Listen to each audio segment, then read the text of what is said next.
आज भारतीय बाजारों में एक ब्लैक मंडे कह सकते हैं दिखाई दिया है। चौतरफा बिकवाली अंतर्राष्ट्रीय बाजारों में देखी गई और सेंसेक्स निफ्टी भी बेहाल हुए। 550 पॉइंट की गिरावट सेंसेक्स ने दिखाई, वही निफ्टी में भी हमने देखा 170 अंकों की गिरावट, 7,900 के नीचे दिन की समाप्ति देखने को मिली है। चीन में जो सेल ऑफ था उसी के चलते हमने देखा भारतीय बाजारों पर भारी भरकम दबाव बनता हुआ दिखाई दिया और बाकी ग्लोबल मार्केट्स में भी चौतरफा बिकवाली का ही दबाव देखने को मिला। यही वजह थी कि सेंसेक्स निफ्टी 2% टूटे। वहीं आप देखिए 7,900 के स्तर पर पुट राइटर्स फंसे हैं, दबाव में पोजीशंस कटती हुई नजर आई और 7,700 और 7,500 अहम लेवल है जहां पर पुट की पोजीशन अब बढ़ती हुई दिखाई दी। बैंक और मेटल शेयरों में सबसे ज्यादा नुकसान देखने को मिला और चीन में कारोबार जो कंपनियां करती हैं उनमें भी आज हमने देखा काफी ज्यादा बिकवाली का दबाव। अब यहां से आगे क्या रणनीति होनी चाहिए, इस पर मयूरेश जोशी से बात करेंगे, लेकिन फटाफट आपको बता दें कि इन स्टॉक्स में ज्यादा गिरावट रही आज तो बैंकिंग काउंटर्स इंडेक्स 2.5% टूटा। बीओबी, पीएनबी, एसबीआई इन सब में हमने देखा 4% से ज्यादा का नुकसान। निजी बैंक्स में भी yes bank, Kotak Mahindra, ICICI सब में गिरावट हावी थी। टेलीकॉम कंपनियों के लिए आज बेहद खराब सत्र क्योंकि रेगुलेटर टीआरएआई लगातार कंपनियों को कह रहा है कि उनको कॉल ड्रॉप में ग्राहकों को पेनल्टी देनी पड़ेगी और उसी के चलते हमने देखा काफी गिरावट देखने को मिली है। कैपिटल गुड्स के लिए खराब सत्र। फार्मा कंपनियों में काफी हमने देखा नुकसान दिखाया है आज। सन फार्मा, सिप्ला, डॉक्टर रेड्डी सब पिटे। सीमेंट कंपनियों के बुरे हाल थे। मेटल सबसे ज्यादा टूटा। हिंडाल्को सबसे ज्यादा नुकसान दिखाने वाला शेयर था आज के सत्र में। तेल कंपनियों से भी कोई राहत नहीं। ऑटो कंपनियों में आप देखिए टाटा मोटर्स की धुलाई हुई। इसके अलावा हीरो मोटोकॉर्प जैसा स्टॉक भी पिटता हुआ दिखाई दिया। एमएनएम के शेयर में भी कुछ बिकवाली का ही दबाव बनता हुआ दिखाई दिया है आज के सत्र में। अदानी, एचडीएफसी, इन्फोसिस ये दूसरे काउंटर्स थे जिसने बाजार को नीचे खींचा। वहीं आप देखिए आईआरबी, पुंज, लॉयड, स्टोन इंडिया ऑर्डर्स के चलते यहाँ पर तेजी रही। जैकॉप, मुंबई हार्बर जो ट्रांसलिंक होने वाली है उसके चलते हमने देखा यहाँ पर उम्मीद है कि जैकॉप के लिए एक बहुत बड़ी डेवलपमेंट होगी क्योंकि उनका एसईजेड वहीं पर है, तो उस लिहाज से इन स्टॉक्स में अच्छी खासी तेजी बनती हुई दिखाई दी।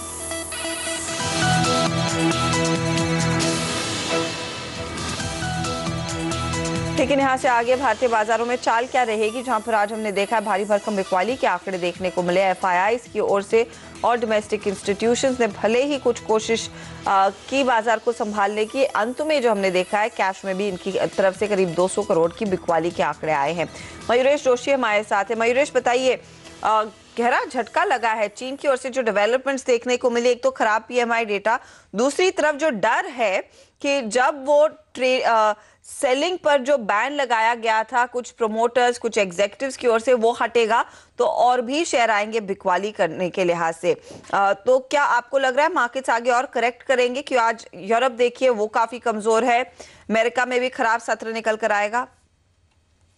Clearly Harshita ji, I think probability है कि आई थिंक मार्केट्स ऑल भी करेक्ट हों और इसके मुख्य कारण यही है आई थिंक जो चीन में बिकवाली हमने देखी है एक ग्लोबल स्लोडाउन की तरफ इशारा करता है। कॉन्ट्रैक्शन डेफिनेटली देखने मिल रहा है डेटा में से। इंडिया का खुद का PMI data probably came in a little bit disappointing जो एक्सपेक्टेशंस थे उससे।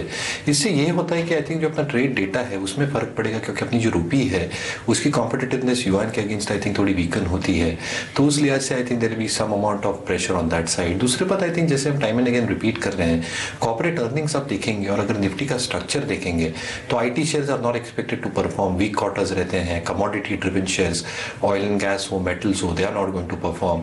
You are probably going to see even weakness happening in banks क्योंकि जिस यहाँ तक क्लीनिंग होगी बैलेंस शीट्स की उसमें एक दबाव आएगा। कैपिटल गुड्स में ऑर्डर फ्लोज नहीं आ रहे, एग्जीक्यूशन इश्यूज हैं, तो बचते हैं चुनिंदा फार्मा काउंटर्स और चुनिंदा पावर स्टॉक्स। तो मुझे लगता है ये सारे sectors I think corporate earnings को शायद ड्रैग कर सकते हैं। एक्सेप्शन फ्यू कंपनीज रह सकती है जो अच्छे नंबर्स पोस्ट कर सकते हैं, but all this will probably play on to the market. सो मुझे लगता है आई थिंक हाई प्रोबेबिलिटी है कि market might test the lows और जो हम रेंज की बात कर रहे हैं broad range, I think that range should continue for the market. Okay, तो ये दायरा बाजार में बना रहेगा, लेकिन निफ्टी के लिए क्या रणनीति अपनाई जा सकती है ये आपको बता दें। हमने एक 3 जानकारों से बात की। राजेश सतपुते की राय सबसे पहले आपके लेकर आते हैं। राजेश सतपुते कह रहे हैं कि आप बिकवाली में ही रहिए क्योंकि ये सेल ऑफ बाजार को 7,740 तक ले जाएगा। स्टॉप लॉस आप लगाएंगे 7,850 पर। मनोज सचदेवा की राय है आप निफ्टी में खरीदारी करें, मौका है तेजी करने का। 7,900 का टारगेट इन्होंने दिया है। स्टॉप लॉस 7730 पर। वही यहाँ पर जो तीसरी राय है वो रजत बोस की है। रजत कह रहे हैं कि हर उछाल पर आपको बिकवाली करनी है और जो 7,840 के आसपास आप शॉर्ट करेंगे तो बेहतर रहेगा। टारगेट 7770 का दे रहे हैं। स्टॉप लॉस इस ट्रेड में 7870 पर लगाने की सलाह दी गई है। तो ये फिलहाल जानकारों की राय है, जहां पर ज्यादातर लोगों का बायस जो है बिकवाली की तरफ है, जिस तरह से डेवलपमेंट्स आई हैं अंतर्राष्ट्रीय बाजारों से। अब कुछ स्टॉक्स पर नजर डाल लेते हैं जिनमें कल एक्शन देखने को मिलेगा। उसमें सबसे पहले विप्रो रहेगा रेडार पर। मैनेजमेंट में बदलाव हो रहा है। आबिद अली निमिचवाला को सीईओ बनाया गया है। ये कुरियन साहब की जगह आएंगे। वैसे भी हमने देखा है इन आईटी कंपनियों में जो एक फियर फैक्टर है कि यहाँ पर करेंसी प्राइसेस का क्या हाल होगा। विप्रो आज हल्के से पॉजिटिव टेरिटरी में था, लेकिन जब भी युआन टूटा हमने देखा है भारत में भी रुपये में काफी ज्यादा गिरावट देखने को मिली है। अब कुछ जानकार कह रहे हैं कि 67 तक के लेवल्स शायद रुपया फिर से टेस्ट करेगा। ऐसे में आईटी कंपनियों में क्या रणनीति होनी चाहिए, भले ही शॉर्ट टर्म के लिए सही? नहीं, clearly Harshita ji, I think जैसे मैंने कहा, आई थिंक Q3 Q4 अगर एक जेनेरिक व्यू ले तो आई थिंक वीक क्वार्टर्स रहते हैं। डेफिनेटली आई थिंक अगर रुपी डिप्रिशिएट होता है तो एक हेडविंड्स एक टेलविंड जैसे आ जाते हैं, लेकिन काफ़ी हेडविंड्स है कंपनियों के लिए। आई थिंक जैसे ऑयल और गैस की कीमतें गिर रही हैं, एनर्जी आई थिंक वर्टिकल बहुत अंडर परफॉर्म करेगा काफ़ी आईटी कंपनियों के लिए। डिस्क्रिशनरी स्पेंडिंग की जो बजट फर्मिंग होती है Q4 में, वो डिटरमाइन करेगा कि BFSI, lifestyle, health care segment में क्या बजटिंग हो रही है। तो Q3 Q4 एक्सपेक्टेड है कि वीक रहेंगे। Add to that I think जो अनफॉर्चुनेट इवेंट्स चेन्नई में हुए थे उसकी वजह से एक EBIT और EBITDA मार्जिन्स में दबाव देखने मिलेगा आईटी कंपनियों पे। तो मुझे लगता है I think it's a long drawn out view. एक या दो क्वार्टर में शायद ये कंपनी अंडर परफॉर्म करे। हालांकि आई थिंक अगर 2 साल का व्यू हो तो मुझे लगता है I think companies like Infosys, TCS can be looked at. जहां तक विप्रो का सवाल है, मुझे लगता है I think the underperformance of Wipro might continue. जैसे इन्होंने अपना रेवेन्यू गाइडेंस दिया है, जैसे कांस्टेंट करेंसी टर्म्स में ग्रो कर रहे हैं, मुझे लगता है I think it will take at least 2 to 3 quarters for some amount of resilience to come back. तो मुझे लगता है अगर आईटी कंपनियों में चुनना ही हो तो इन्फोसिस, TCS, HCL टेक ये हमारी पैकिंग ऑर्डर रहेगी। कल वो बड़ी सुनवाई होने वाली है सुप्रीम कोर्ट में। ये जो डीजल गाड़ियों की बिक्री पर बैन लगने की बात उभर कर आई थी, आज हमने देखा है वैसे भी M&M जैसे काउंटर्स पर दबाव देखने को मिला था, क्योंकि कुछ चाइना का एक्सपोजर था। लेकिन टाटा मोटर्स, M&M और बाकी जो बड़ी कंपनियां हैं जो 2000 सीसी से ज्यादा की गाड़ियां बनाती है, उस पर क्या अप्रोच रहना चाहिए, क्योंकि एक लीगल बैटल ऑफ सॉर्ट्स में तब्दील हो रहा है। So clearly, I think अगर ये कंपनी अप्रोच करती है तो again there will be a huge overhang in terms of actual verdict क्या आएगा। But if you leave that apart, अगर आप देखते हैं अर्चिता जी डोमेस्टिक साइड पे, तो फार्म इक्विपमेंट सेगमेंट जो M&M केटर करता है, स्पेसिफिकली ट्रैक्टर्स, वहाँ पे एक मेजर वॉल्यूम डी ग्रोथ हमने देखी है। उनकी जो UV सेगमेंट है वहाँ भी उनका जो मार्केट शेयर है वो slowly and steadily I think घटते जा रहा है। तो कहीं ना कहीं I think pressure points even on the core business M&M face कर रहा है। जहाँ तक टाटा मोटर्स का सवाल रहा, प्रॉब्ली आई थिंक जो चाइना का स्लो डाउन हमने देखा है with the yuan devaluation and generally I think contraction, China accounts almost 14-15% for Tata Motors. और अगर ईयर ऑन ईयर कंपैरिजन करें तो काफी कुछ रिडक्शन हुआ है। मार्केट्स ने जेस्टेट कर लिया है कि जो वॉल्यूम डीग्रोथ होगी प्रॉब्ली चाइनीज मार्केट्स में, that is well taken even in FY16। लेकिन कहीं ना कहीं ये कॉम्पेंसेट हो रही है with volumes picking up in North America, market stabilising in Europe, नए प्लेटफॉर्म्स आ रहे हैं, नए लॉन्चेस आ रहे हैं which are very well received ex China. तो I think even if you assume कि JLR के मार्जिन 12 से 14% के बीच में रहेंगे, मुझे लगता है अगर टाटा मोटर्स यहाँ से करेक्ट होता है तो एक बहुत अच्छा विकल्प हो सकता है लॉन्ग टर्म इन्वेस्टर्स के लिए। लेकिन the point here is that let the stock stabilise, let the results come out और उसके बाद कॉल लेंगे। चले, तो यहाँ पर थोड़ा टाइम देना चाहिए इन कंपनियों को। लेकिन कल वो सुनवाई होने वाली है सुप्रीम कोर्ट में डीजल गाड़ियों के बैन पर, तो उस पर हमारी नजर बनी रहेगी। कुछ और स्टॉक्स रेडार पर रहेंगे जिसमें कल एक्शन देखने को मिलेगा। लेकिन आज के मूव पर बाजार में जानकारों की राय क्या बन रही है? क्या चीन को लेकर बहुत ज्यादा चिंता है या फिर ये एक पासिंग रेफरेंस है? देख लेते हैं जानकार क्या कह रहे हैं। आने वाले साल में चाइना किस तरह से बिहेव करेगा? क्या वो अपनी इकोनॉमी को संभालने के लिए बाकी कंट्रीज में डंपिंग करेगा? क्या वो अपनी इकोनॉमीज को संभालने के लिए क्वांटिटेटिव ईजिंग जैसी टेक्निक करेगा? सो चाइना एक ऐसा नारियल है जिसके अंदर कितना पानी है वो हमें मालूम नहीं है। सो चाइना और ये इमर्जिंग मार्केट फ्लोस, ये दोनों के ऊपर हमें ध्यान रखना होगा और उनकी एक इम्पैक्ट भारतीय मार्केट के ऊपर आ सकती है। China event to my mind, is underappreciated by the markets. And I don't know whether it plays out in the first half or whether it plays out in the second half. But in 2016, if we have to watch for one biggest event, it is the China event, and I would be watching it very, very carefully. तो सबकी नजरें होंगी कि चीन से क्या developments आती है, क्योंकि कहना बहुत मुश्किल है कि वाकई में स्थिति वहां पर कितनी गंभीर है। हम लेंगे एक छोटा सा ब्रेक, लेकिन फोकस कल के बाजार पर ही रहेगा। क्या आपकी रणनीति होनी चाहिए? कुछ और शेयर आपके लिए हाजिर करेंगे जिसमें कल एक्शन देखने को मिल सकता है, और साथ ही एक ऐसा शेयर आपके लिए लेकर आएंगे जिसमें काफी दमदार रिटर्न्स मिलेंगे, वैल्यू पिक, जहां पर कल ही आप खरीदारी कर सकते हैं ब्रेक के बाद।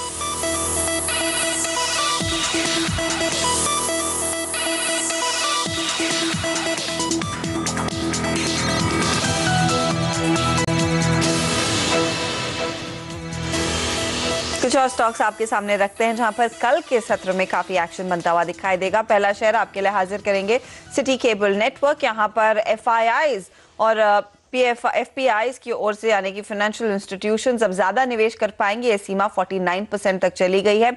याद रखिए स्टॉक आज 2% ऊपर था और कल इसमें एक्शन जरूर आता हुआ दिखाई देगा, तो वो आपके रेडार पर होना चाहिए। इसके अलावा मैंगनीज और, जिसने आयरन ओर के दाम घटाए हैं, अलग अलग ग्रेड्स पे लगभग 10% इन्होंने दामों में कटौती की है।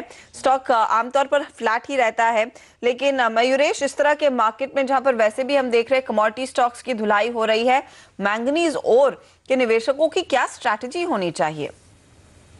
नहीं, क्लियरली आई थिंक अगर आप फ्रेश इन्वेस्टमेंट देख रहे हैं तो आई थिंक दूर ही रहना चाहिए कमोडिटी स्टॉक से। जैसे हमने एनएनबीसी के केस में भी देखा था, दोनों फाइन्स और लम्प्स पे एक मेजर रिडक्शन लेना पड़ा, और इसकी कारण यही था कि आयरन और प्राइसिंग आप इंटरनेशनल लेवल्स पे देखते हैं, और अगर इंपोर्टेड लैंडेड कॉस्ट भी देखते हैं तो it is much cheaper than what it is probably prevailing at the domestic level.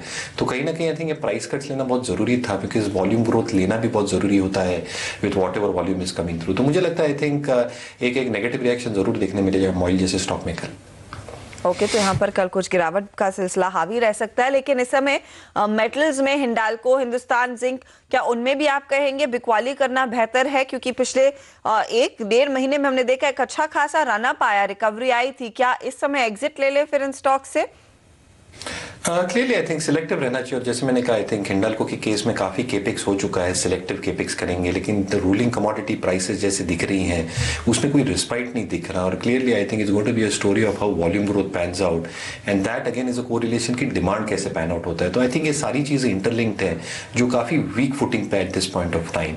Hindustan zinc मेरे सबसे एक एक्सेप्शन हो सकता है, तो अगर डिक्लाइंस भी मिलता है, क्योंकि जिसने वॉल्यूम ग्रोथ इन्होंने एग्जिबिट किया है, हमें लगता है कि 2 वर्षों में आई थिंक 16 से 18% का वॉल्यूम ग्रोथ आ सकता है, एंड रिस्पेक्टिव माइंस पे रामपुरा, हो, सिद्धेश्वर, कूड हो, I think they are doing pretty well in terms of how the extraction is coming through. तो मुझे लगता है silver, lead, the lowest conversion cost should probably sustain. तो हिंदुस्तान जिंक अगर लोअर लेवल्स पे मिलता है तो लंबे समय के लिए I think long term investors definitely stock को देख सकते हैं। लॉन्ग टर्म निवेशकों को हिंदुस्तान जिंक जैसे स्टॉक्स पर नजर बढ़ानी चाहिए, लेकिन शॉर्ट टर्म में थोड़े बहुत झटके जरूर लग सकते हैं।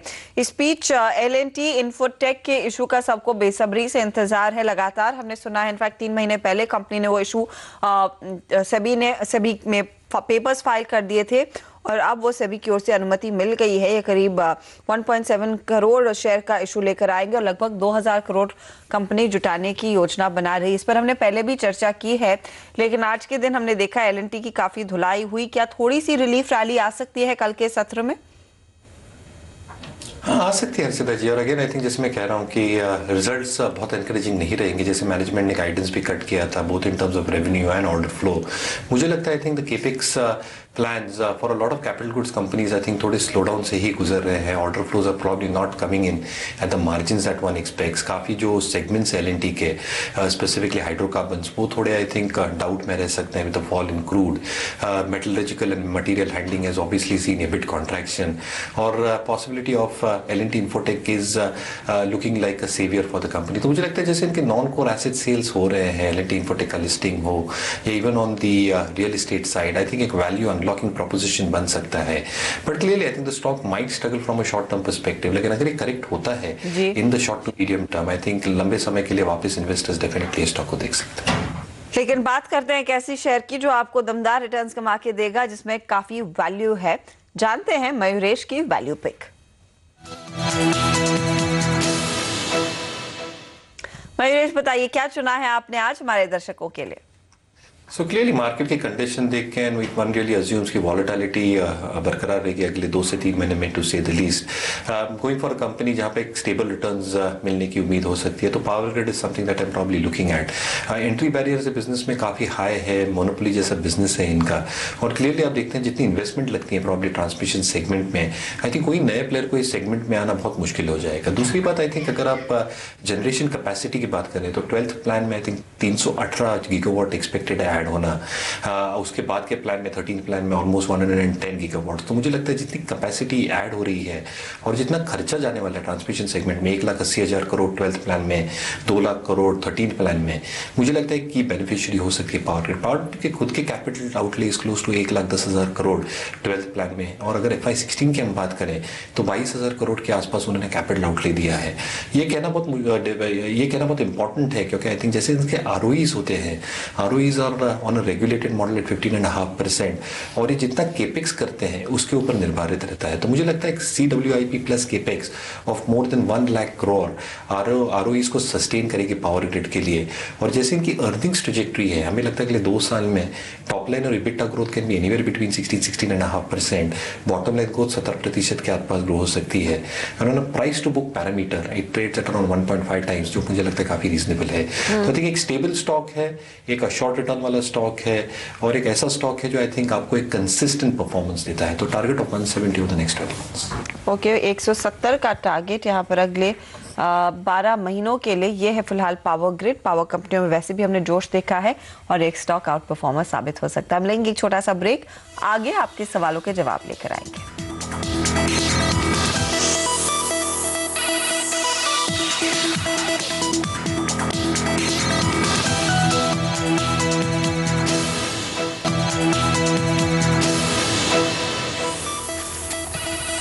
आप देख रहे हैं स्टॉक टॉक्स NBC आवाज पर, और अब सवाल जवाब का सिलसिला शुरू करते हैं। पहला दर्शक है तपन मजूमदार, और इन्होंने जो सवाल भेजा है वो MCX पर है। इन्होंने पैसे लगाए हैं 940 के भाव पर, 15 शेयर है, लॉन्ग टर्म निवेशक हैं।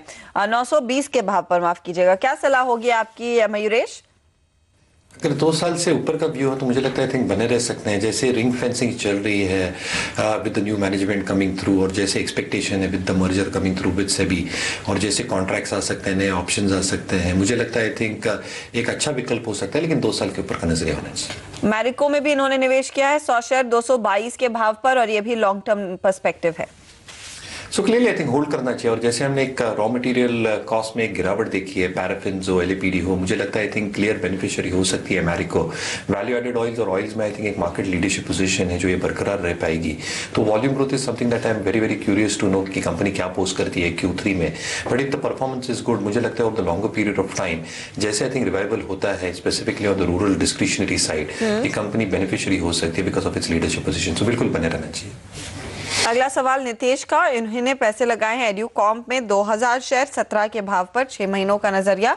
MT एड्यूकेयर भी 6 महीनों के लिए है 194 रुपए 50 पैसे के भाव पर, 500 शेयर हैं। तो एड्यूकॉम से ज़्यादा मुझे आई थिंक MT एड्यूकेयर पसंद है। और क्लियरली अगर हम देखते हैं जैसे business model pre university types कर रहे हैं, and clearly I think with the leadership position coaching business में मुंबई में है, I think they are replicating the business model across cities. मुझे लगता है जैसे इनकी जो कॉस्ट बिल्डअप हुई थी दैट शुड रीजनेबली पे आउट। मुझे लगता है एक 12% की टॉप लाइन ग्रोथ 370 करोड़ के आसपास, bottom line growth close to 37 crore is not ruled out. MT Educare पे बिल्कुल बने रहना चाहिए। अगला सवाल है यहाँ पर डी गुरु प्रसाद का, उड़ीसा से। टाटा मोटर्स इन्होंने 393 के भाव पर लिए, और नजरिया थोड़ा छोटा है 3 महीनों का। Clearly I think time horizon extend करना पड़ेगा, क्योंकि जैसे हम देख रहे हैं आई थिंक एक तो आंकड़े चाइना से आई थिंक थोड़े खराब होंगे, that will obviously get offsetted with North American sales. But मुझे लगता है जैसे नए इनके प्लेटफॉर्म्स आ रहे हैं, जैसे नए वेरिएंट्स आ रहे हैं specifically on the JLR front, एक अच्छा विकल्प हो सकता है। तो आई थिंक पेशेंस रखे, बने रहे, एक्सटेंड करें time horizon and hold on to the stock. अगला सवाल है सुरेश का, बाड़मेर से। TCS 250 शेयर 250 रुपए के भाव पर ही, और HDFC 125 शेयर 270 के भाव पर। नहीं, clearly I think looking at the price that he is probably holding the stock, मुझे लगता है आई थिंक ये क्वालिटेटिव स्टॉक्स है, पेडिग्री मैनेजमेंट्स है। मार्केट्स वॉलेटाइल टाइम से बिल्कुल गुजरते हैं, लेकिन आई थिंक ये स्टॉक्स का जो परफॉर्मेंस होता है अर्निंग्स के दौर पे लॉन्गर चार्ट्स पे आई थिंक बहुत बढ़िया होता है। तो बिल्कुल होल्ड करना चाहिए दोनों स्टॉक्स को। दोनों में बने रहने की सलाह है आपके लिए। अजय पाठक का सवाल ले लेते हैं बिहार से। इन्होंने भेजा है सवाल, इन्फोसिस के 1000 शेयर 2930 के भाव पर इन्होंने लिए हैं और ये 2011 की खरीद है। वहां पर आप देखें तो प्राइस डिफरेंशियल काफी ज्यादा है और एशियन पेंट 650 के भाव पर इन्होंने 300 शेयर लिए हैं। मेरे ख्याल से आई थिंक इन्फोसिस के लिए आई थिंक कुछ प्राइस एडजस्टमेंट बिल्कुल हो गई रहेगी, बट क्लियरली आई थिंक जैसे मैं पहले भी कह रहा था, आई थिंक यूटिलाइजेशन लेवल बढ़ने की उम्मीद है। कैश पोजीशन पे बैठे हैं ऑलमोस्ट $5.2 बिलियन। कंपनी की यही उम्मीद है कि $20 बिलियन के आसपास टॉप लाइन पहुंचे in the next few years. और जैसे नए मैनेजमेंट में आई थिंक इनोवेटिव और क्लाइंट माइनिंग एक्सरसाइजेस चल रही हैं, मुझे लगता है कि stock can do very very well. इसलिए अगर आपका 1 से 2 साल का नजरिया हो तो इन्फोसिस में बिल्कुल बने रहना चाहिए। ओके और चलिए ये है फिलहाल आपके लिए राय, तो बने रहने की सलाह इन्फोसिस जैसे शेयर में। कोई डिस्क्लोजर मयूरेश इन स्टॉक्स की आज हमने चर्चा की? हर्षदा जी, जो भी स्टॉक्स की चर्चा की मेरी पर्सनल होल्डिंग तो है नहीं, लेकिन ये पॉसिबल है कि हमने सारे स्टॉक्स क्लाइंट्स के साथ डिस्कस किए हों, क्लाइंट्स के होल्डिंग्स हो, and we may have holdings on behalf of clients in our PMS scheme. बहुत बहुत धन्यवाद हमारे लिए समय निकालने के लिए आज। Thank you. इसी के साथ स्टॉक टॉक में इतना ही। नमस्कार।